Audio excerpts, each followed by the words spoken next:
Welcome to the What I Wish I Knew After Pregnancy Loss podcast. I am your host, Shana Southern. I am an angel mum, a rainbow mum, a pregnancy loss practitioner, and trauma-informed coach. I created the Institute of Healing Through Pregnancy Loss out of my own experience with loss in the hopes to provide understanding and healing, educating people on pregnancy loss, and creating more women or men in trained support roles. In this podcast, I hope to shed light on what I wish I knew in relation to pregnancy loss, opening up the conversation, breaking the stigma, and bringing real-life stories plus guest experts. Thank you for being here with me today, and let's dive into today's episode.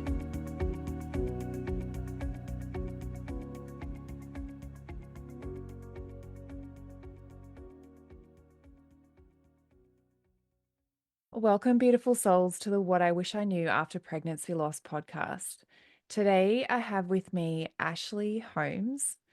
Ashley is a holistic fertility coach, speaker, and mother of three who empowers women to transform their mindset and reconnect with their inner strength.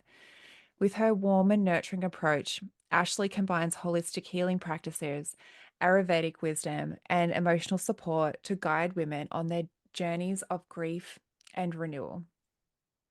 She is passionate about sharing tools for mental health support, and healing, offering a path to rediscover hope, balance, and resilience after loss. Welcome to the show, Ashley. Thank you so much. I'm really excited to be here. Me too. We have been connected like in each other's worlds for a little bit. So I'm really excited to actually get to know you a bit more and your story and how you came into what you do. So do you want to share that with us, like the background? What's your journey been?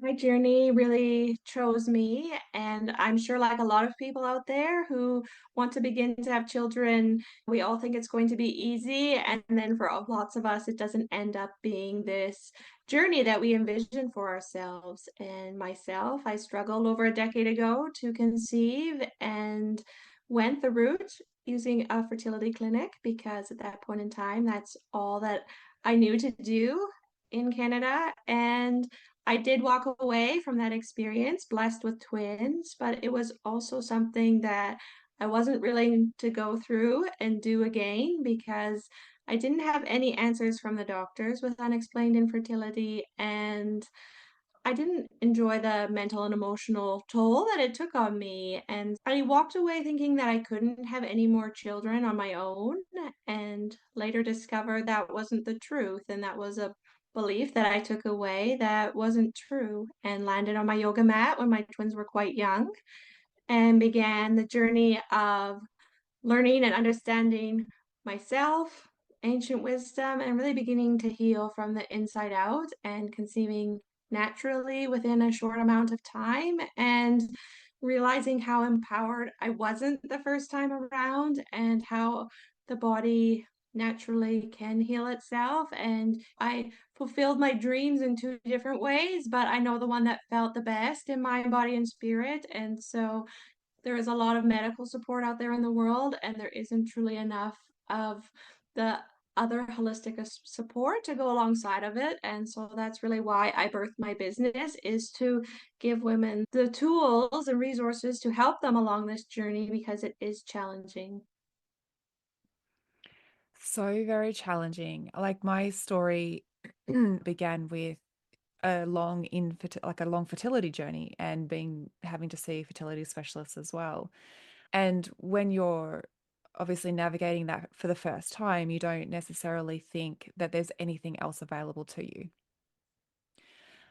until you realize that there is, until you realize things for yourself. It's like this, you have this new sense of awareness of kind of what is available to you and the way that you would do things differently if you were given that chance. And I think this is like the whole holistic path was something that I discovered in my healing journey as well, and how we need to heal our body first.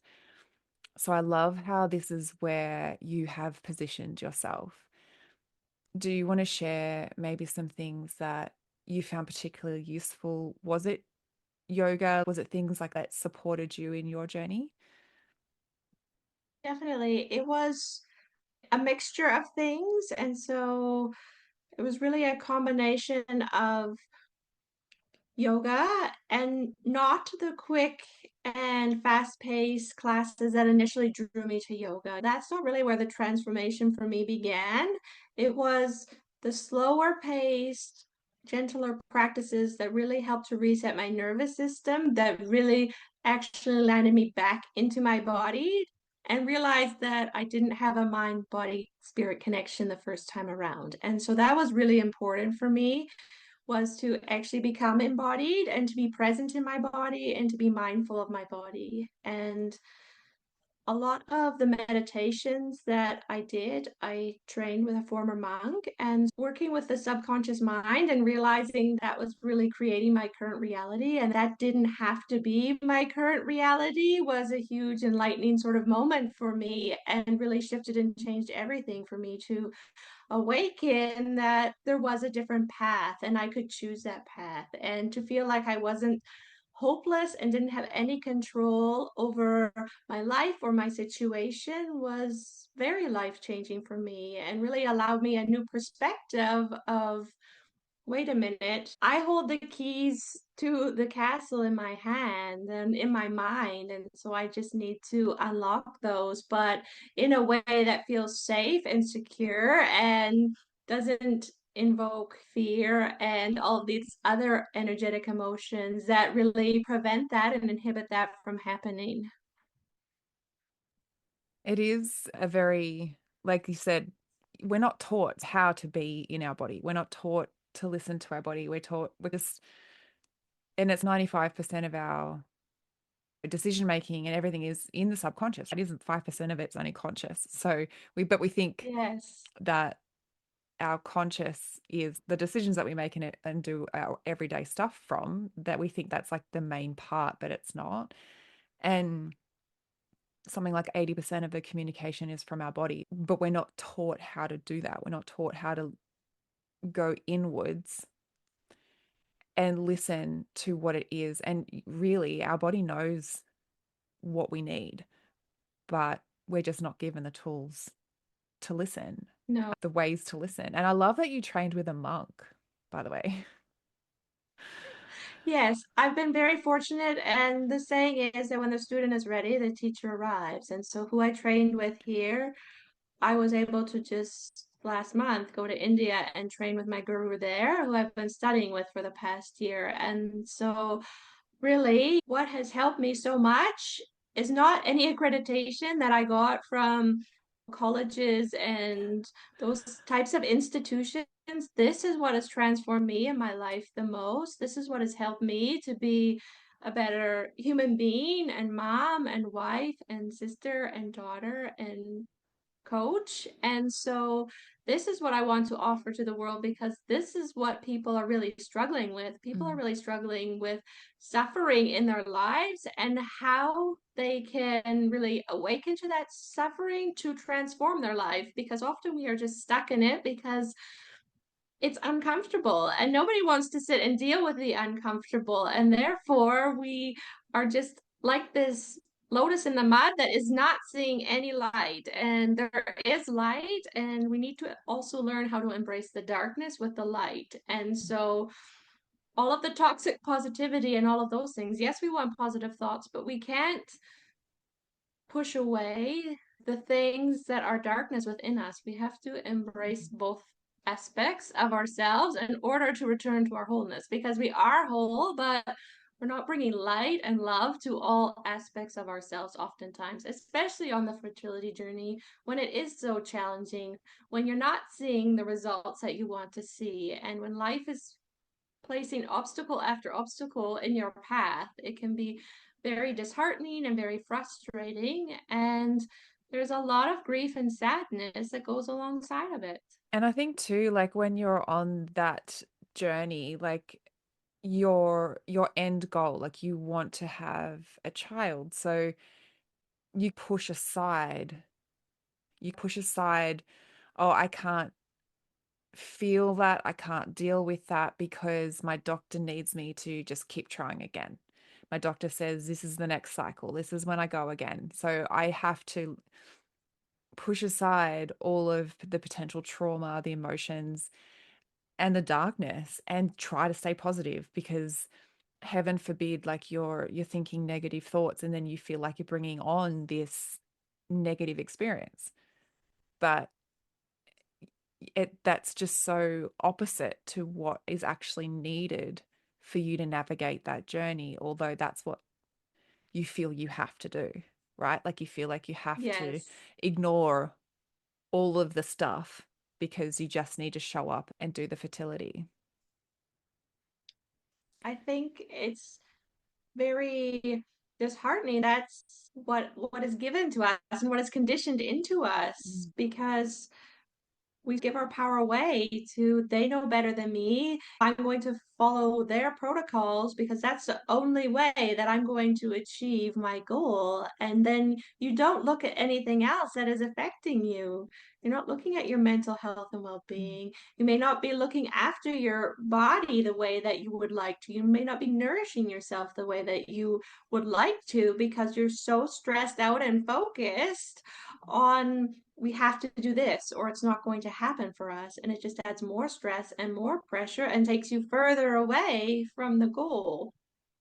Yeah, that's the one thing that I realized, obviously, when you're doing the healing work, is how sort of interconnected our entire body is. And if you are holding trauma, emotions, stress, what it's actually doing is putting your body into that survival response, which is taking resources and nutrients and it's shutting down your reproductive organs. So it works, your body is working against you then in that point. Like you're trying to do what you're being told to do, but by not addressing the potential trauma that your body is experiencing, the emotions, the struggle, you're actually putting your body into a state that's not going to be conducive to reproduction.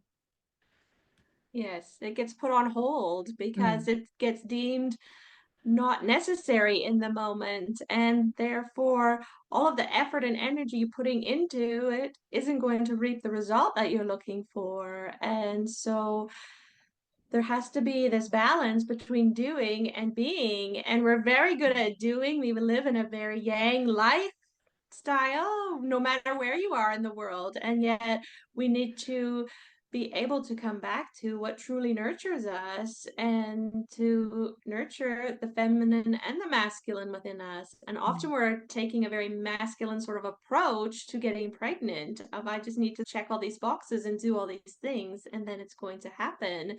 And we're ignoring and stuffing down and repressing sometimes all of these feelings and maybe we don't have the tools and resources to look at them or to face our fears or to move through our trauma, but it's so important to pause and to work through these layers because they're not going anywhere. Is so important to know is that they're there and whether you look at them now or later they're going to be there. Yeah, they don't just magically disappear because you've pushed them aside. Like they're there, they come back, and more often than not, they come back with more intensity. Yes. And that's the thing, like it needs to be that we give, like women have permission to, tick all the boxes, do the stuff that the doctors are telling them to do, but also then part of that treatment plan needs to be how are you nourishing your body? How are you processing what's going on? How are you taking time to do that so that it works hand in hand with the medical treatment that's being received as well? I work with women who don't want to step foot into a clinic, which is Mm. fine. But I also work with women who have come to me who have had failed rounds of IVF, who have then taken the time and worked with me to reset, to be in the best position possible to go for another IVF transfer and to then have success. Mm. And so it just speaks to how important it is to listen to your body and to give it time because when you are putting all of these foreign chemicals into your body and It takes time to come back to you, to come home to yourself, to feel like you again in this process, and to be set up for the greatest rate of success. And I Mm, think it's a dishonor not to do so and to not have this offered alongside of clinics, mm, because addressing only the physical, only the medical is only one piece and part of you, and you're leaving a huge portion of your well-being not looked at or addressed or tended to or taken care of, and everything is connected. mm, And when you can take that sort of approach, everything I offer is holistic and natural and healing. And everybody I work with, whether they become pregnant or not in our time together, is always left in a better position than when mm, they came to me. And so that is why I love this work. And it's valuable no matter where you are in your journey or what you've been through, because you learn so much about yourself in the process and truly come to understand what serves you best, and to live more in harmony and create more equilibrium within you. mm. Yeah, so that's the thing. Like, you're not just, the outcome is not just to get pregnant. The outcome is to become like the healthiest version of you that is possible, the one that's most connected, the one that you feel like you're in the body that can jump out of bed in the morning and there's vitality in you. It's not that you're exhausted and stressed all the time.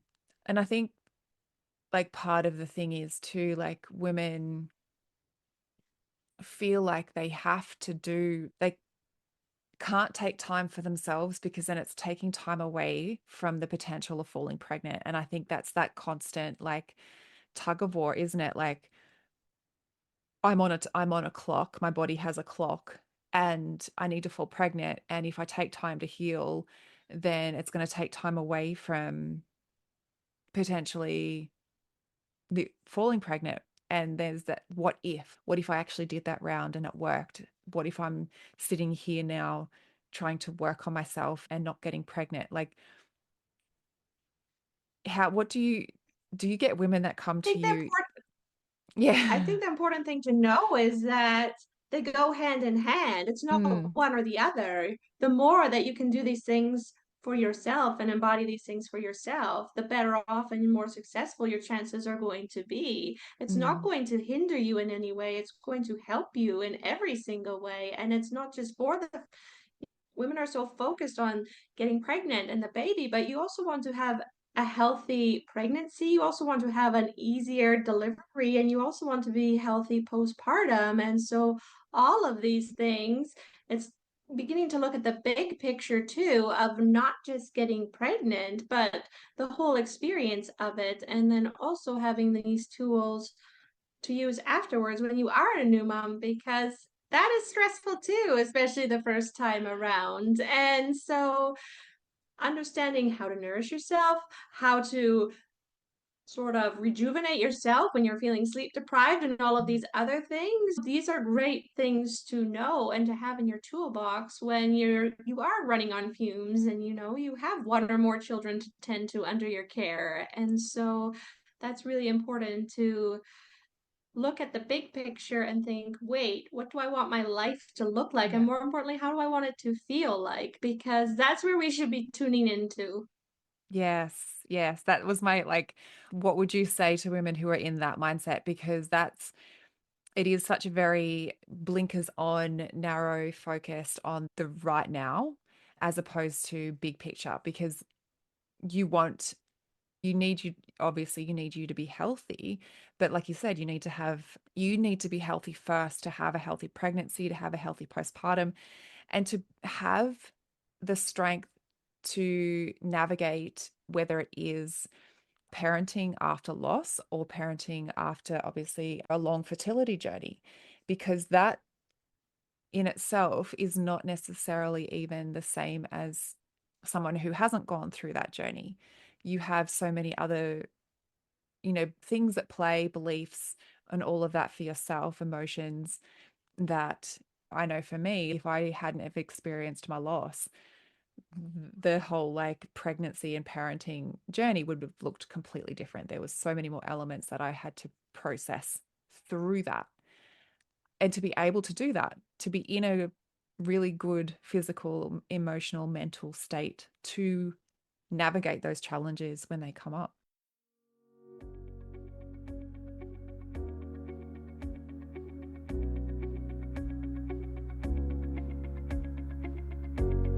One in 4 pregnancies will result in miscarriage. 1 in 8 women will experience infertility. 1 in 100 women will experience recurrent miscarriage. And 1 in 160 births end in stillbirth. Have you been wanting to make a difference in the lives of women or men who have experienced pregnancy loss because you can see so many suffering in silence, but you just don't know how? Collectively, we can change how bereaved parents can access mental, physical, and emotional support after their experience. There is a lot of women with unhealed trauma, and there is a huge gap in the current support system when it comes to bereaved parents' recovery after loss. There are too many women and men suffering in silence. The Pregnancy Loss Practitioner Certification is a worldwide, one-of-a-kind program that gives you proven methods designed for healthcare professionals, medical staff, midwives, nurses, doulas, birth workers, coaches, and angel parents alike. The Pregnancy Loss Practitioner Certification is bridging that gap. It will give you a proven support structure to follow and education specific to pregnancy loss, created by a lost mum. It is creating more education specifically for loss so that you can enhance your service and become the point of difference.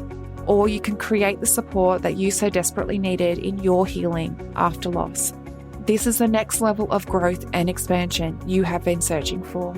So does this sound like something that you have been searching for? Let's explore this more together. You can head to the episode show notes where you'll find the program application, or direct message me on Instagram and let's open up the conversation in how you can use this education. You have a gift, and I look forward to supporting you and witnessing you bring your gift to the world, healing and transforming women's lives.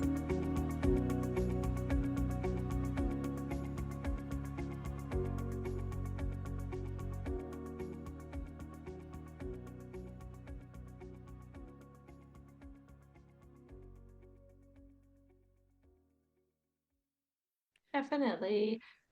I know I can speak to my own experience of the mindset that I had and the stage of well-being that I had the first time around was stressed getting pregnant. When I finally did conceive my twins, it was a high risk, stressful pregnancy, which resulted in an emergency C-section and a harder postpartum period versus the second time around when I conceived naturally. When my child was in my womb, for one of the trainings, I was doing meditation. So it was like I had a little Buddha baby in my belly for months. And that experience was completely different for my third child versus the two. And when my water broke, I went hiking and had a VBAC and was back at Baby and Me Yoga 10 days later. So it was night and day difference. And so empowering for me to be able to witness and know what my body was truly capable of and Mm. what I wasn't accessing and tapping into the first time around because I was deemed geriatric the second time around. And I was like, you can say that, but I am not embodying this. I felt a million times better. And so we need to be conscious and aware of the words that are being spoken to us and that we don't have to take those on. We don't have to embody. Those don't have to become our words in the way that we view ourselves and have them impact our fertility journey and the way that we view it looking forward because a lot of things that can be said can be detrimental Mm. to the hopes that you have, the dreams that you have, and the faith that you have within yourself and what you're capable of because of someone else's words said to Mm. you in any environment. And so I think it's really important to be so mindful of those and to know that words can just be words, a thought can just be a thought, and I don't have to embody that and have that become part of my energy and my frequency and my vibration. It is, and like you're in a really vulnerable state, like when you're going through that path. So to be able to even have that awareness for yourself to go, you know what, that's what has been said, but I don't have to take that in as my own. That's really powerful awareness to be able to have. especially when it comes from the medical system. Because again, we're so conditioned to believe all of the things that they say and not question it. I love how you've said there's been like the women that have come to you, you've been able to support them through their fertility journey, and some have gone on to have pregnancies. What are some of the maybe like a ritual or a practice or something that maybe you can share that would be beneficial to someone listening in, whether in the early stages of their fertility journey, whether they have experienced loss and potentially looking down the path of fertility again? I think that it's so important to heal your heart because that's where grief and sadness resides in our body. And so it's important that we heal our hearts and our lungs because our ability to breathe in life is also going to be our ability to breathe in and conceive more life. And when we don't heal these things and we don't look at these things and we just bypass them because society also doesn't typically acknowledge them as true loss. And I think that we need to look at loss, that loss is loss. No matter if you feel like you experienced a loss, then that is a loss. And to honor that and don't let what society or anybody says take that away from you. You really need to look at that and be with that and have help to move through that if you need help to move through that because it can be so heavy. And I love to offer meditations to help to move through loss. And actually, I will share that just recently, the client I spoke of that was pregnant through IVF after working with her, she was pregnant with twins and she just experienced a vanishing twin and just shared the news with me this week. And so there can be loss in so many different ways. There are a lot of uncertainties and nothing is guaranteed on this path, but it's so important to have people in your world to help you move through that and to honor the loss and to be in the best possible state, especially for her, to continue on for the rest of her pregnancy because now there's just one. And so it's really important to have someone to hold safe, sacred space for you and to allow you to just be and to move through what you need to move through because our emotions need to move and they need it's emotion and the word in there is move and we need to allow ourselves and give ourselves space and grace to move through these things and there's no set timeline. Grief isn't linear and the fertility journey isn't linear, and so I think it's so important to just have spaces and to have these conversations so that people don't feel so alone, that they don't Mm. feel like this is just happening to them, and that there are resources and people out there that want to help them and are there to help them because it can be very traumatizing, either things that happen to you physically, mentally, emotionally, or things that are said to you by family members or friends. And so it's really important to look after you and prioritize yourself as you're moving through this and to find that support system for you and potentially your partner because I think oftentimes we expect them to be our everything and anything and yet they're in it with us, and I know that was me the first time around, which isn't exactly fair to our partners. So Mm. Yeah, it's so much like I remember just going back to what you said at the very beginning of that, like when, oh, I don't even know if it was in that sentence, but something that you said just about honoring our heart. Because when it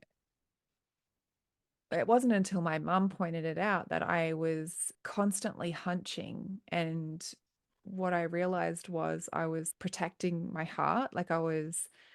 It's almost like my chest was like coming around protecting my heart. But that also, when you were talking about before, was the whole breathing aspect, and I wasn't breathing properly. So there's definitely the awareness of the physical manifestation of our experience and seeking that support that can actually honor that with you, validate that with you. And if, like you said, if it felt like a loss, it's a loss. If it felt big, then it's big. Don't let society dismiss or downplay what you're feeling, because only you know that. And if it feels big to you, like I felt like I was over exaggerating. I felt like I was making it up because everyone else is, oh, no, it wasn't that big of a deal. And I was like, maybe it wasn't. Maybe I'm making this up. But it is, if it feels big, then it's big. And allow yourself to process that and allow yourself to seek support if you do need it. So it is a really powerful awareness to have. Also, our nervous system, all of us have our own unique nervous system. So the way if I had a miscarriage would not be the way that you would experience a Mm, miscarriage. And that's why I work one to one with women. And that's why we are all unique and deserve to be honored and met where we're at, because it may be a little T for someone and it may be a big T for mm, someone. And it's so important to know that there is no right or wrong. It's the way that you embody that experience and the way mm. that your nervous system is processing that. And so there is no one way and there is no right or wrong or one size fits all. That's just not the way it works. And it's so important to, I love that you mentioned that because that's something I'm so passionate about talking about. And it is that it is trauma to the body. It's trauma to our body, mind, and spirit. Like it's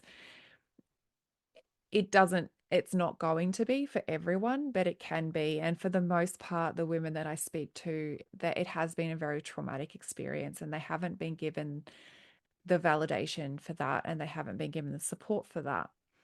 And I didn't either. I had it validated I saw a therapist and she said this was trauma.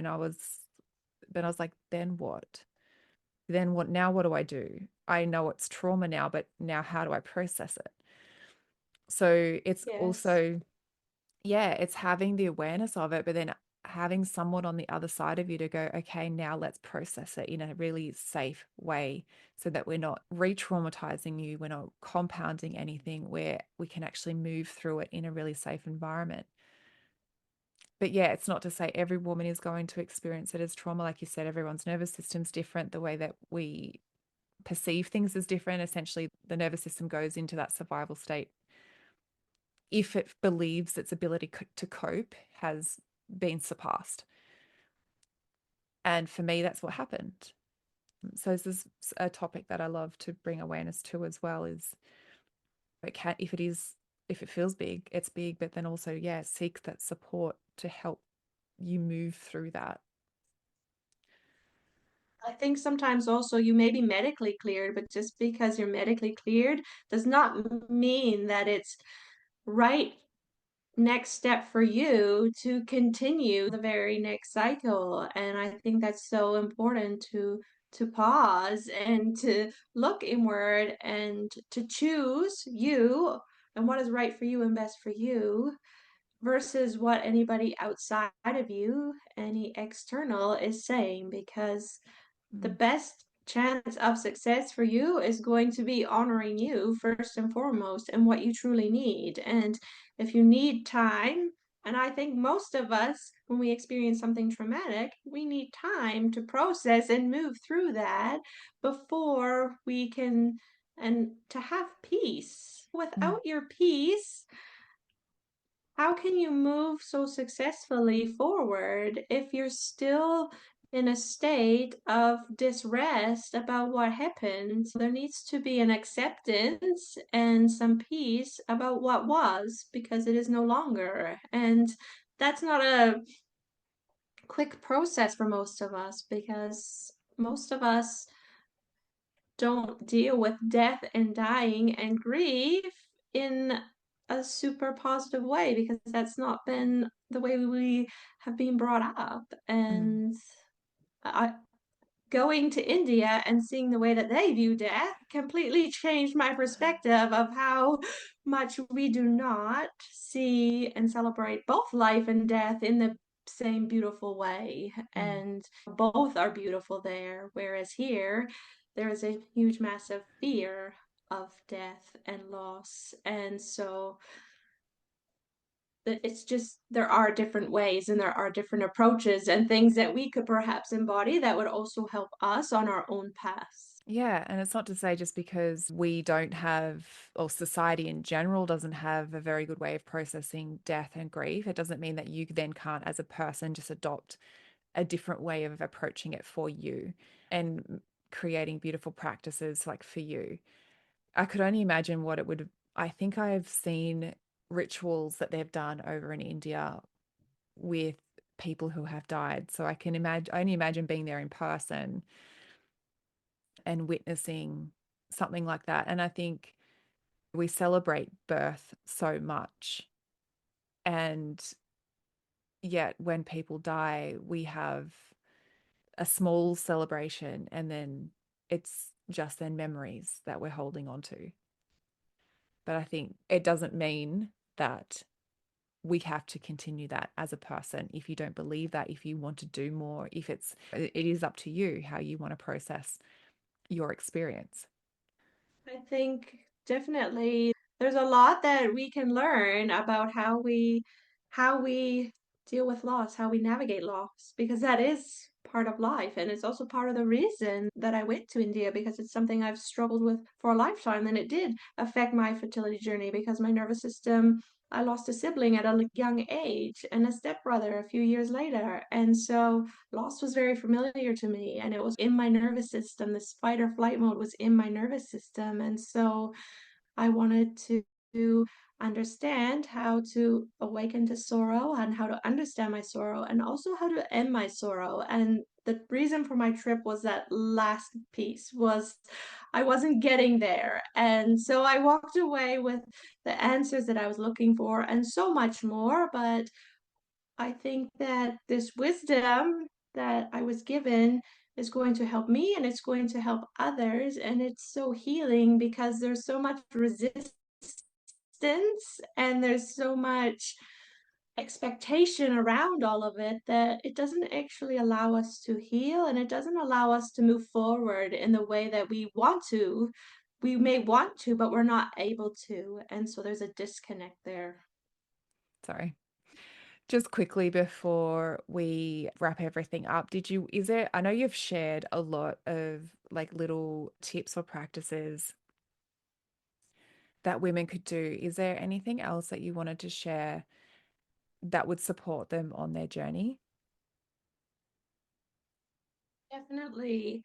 The one piece I haven't addressed fully would be how Ayurveda helps Mm. women on their journeys because it is the sister science to yoga. So it works hand in hand alongside of yoga.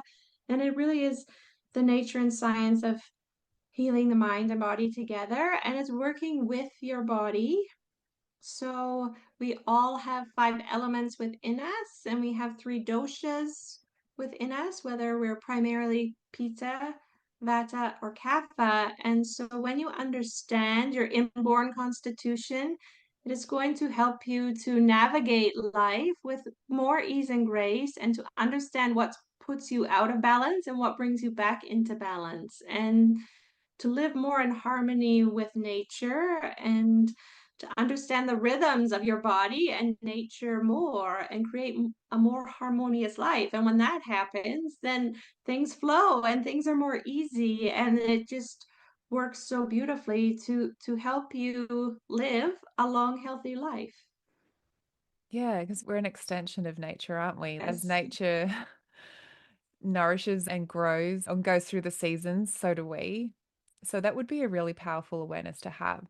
Did you want to just quickly go through what Ayurvedic wisdom is, like what Ayurveda is for those who may not know? It's the science and system of healing the mind and the body together. So you're working with both and Mm. aspects of yourself. You can have a different mind constitution than a body constitution, which is important for us to know because because of the experience I've had, I have a vata mind, which means my mind is prone to overthinking and busyness and all sorts of things. So I'm conscious of that. And I catch myself when I find myself in those loopholes.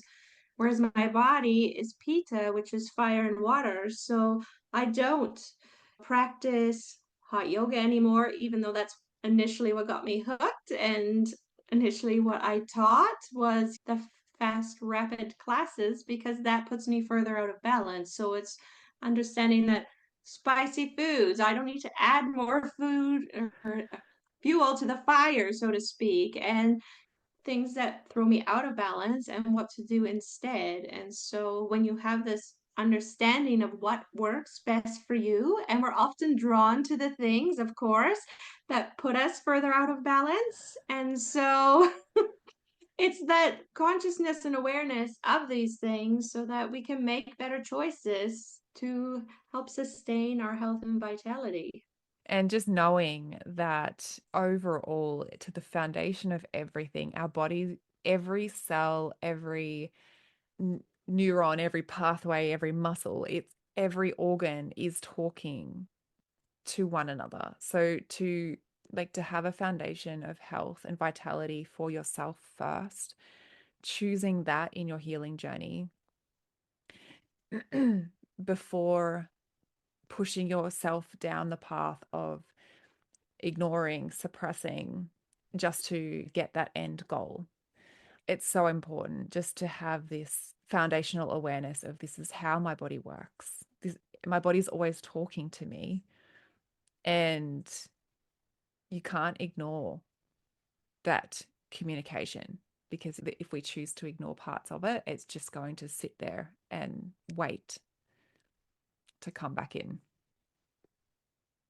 Yes, it's not going anywhere. And when we can begin to listen and tune in and decipher these signs and signals we get on a daily basis, then things don't come as often, they don't come as frequently. I have not been quote unquote sick since I began to embody this lifestyle. It has just helped me to keep going. And when others get taken down, and I just keep fueling everybody so they can get back on their feet again. But it doesn't take me out and it doesn't take me down. Whatever's going around, I might get a slight, my tummy might feel slightly off, and I'm like, oh, that's telling me something. My throat might feel a bit raspy, and so, oh, that's telling me something. I need to pay attention to my throat chakra, or I need to pay attention to my solar plexus because I'm not digesting life the way that it's happening right now. And so it's just tuning in and listening. And if we're not listening, then we may be experiencing a lot of headaches because we're not tuned in to our intuition and we may be experiencing a lot of stress. And so they're all signs and signals of what is going on internally. Yeah, it's important. And then stress affects immunity and stuff like that too. There's so much, and like you said, it's all playing hand in hand. There are signs all the time. Our body is communicating all the time. So just to give yourself the space to understand and just tune in and start to listen because our body is telling us what it needs, but we're just conditioned to not listen and conditioned to live in our conscious, like human brain, that we stop listening. We start dismissing things. And that's, like you said, that's when you become out of alignment. That's when stuff starts to happen because your body's then screaming and going, hello, I need help here. Mm. Yes. We want to be listening long before our body is screaming. Yes, the screaming is the end part. It's the screaming like toddler on the ground that's just got way too overstimulated, overwhelmed. There's too much, and it's just like that's the volcano exploding. So Yes. it- there's definitely a lot more signs before that point. Do you want to share with everyone where they can find you, open up a chat, work with you? Definitely. I would love to invite you, if this resonates with you, to join my Holistic Fertility Coach Facebook group.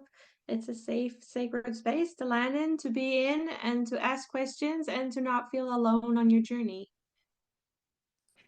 So I'll make sure that I link all of Ashley's access points below the podcast episode in the show notes as well. So you're just one click away. But I want to thank you, Ashley, for being a part of the What I Wish I Knew After Pregnancy Loss podcast. Thank you so much. It's been a pleasure. It has. I've loved talking to you about everything holistic, and I love what you're doing. And I can't wait to see more people being able to really step into that space of healing for themselves and really just reap the reward of being able to just feel that vitality in them, and then what then that could lead to, whether that is a healthy fertility journey, healthy pregnancies, or whatever that looks like for them. It's a joy to be able to consciously create your reality and to empower other people to. Yeah, so beautiful. Thank you. Thank you. Thank you to all that have listened in. If this episode was valuable to you, I invite you to leave a review on Apple Podcasts, and I look forward to supporting you on the next episode.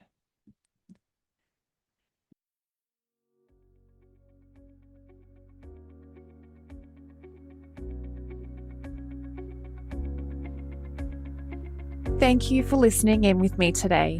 I hope you found this episode helpful. If you did, I would absolutely love to hear from you. Take a screenshot of this episode, share it to social media, and tag me at Institute of Healing_PL. I love seeing what is resonating with you right now. If you want to chat further, I invite you to connect with me through Instagram. Head over and follow my Instagram account, send me a DM, and let's open the communication. If you want to know more about how you can be the support for others, head to the show notes and fill out the application form for the Pregnancy Loss Practitioner certification. I want to also note here that what I share within the episodes is not medical advice. If you need further support, please consult your doctor. Thank you again. Much love to you. Be gentle with yourself, and I look forward to supporting you on the next episode.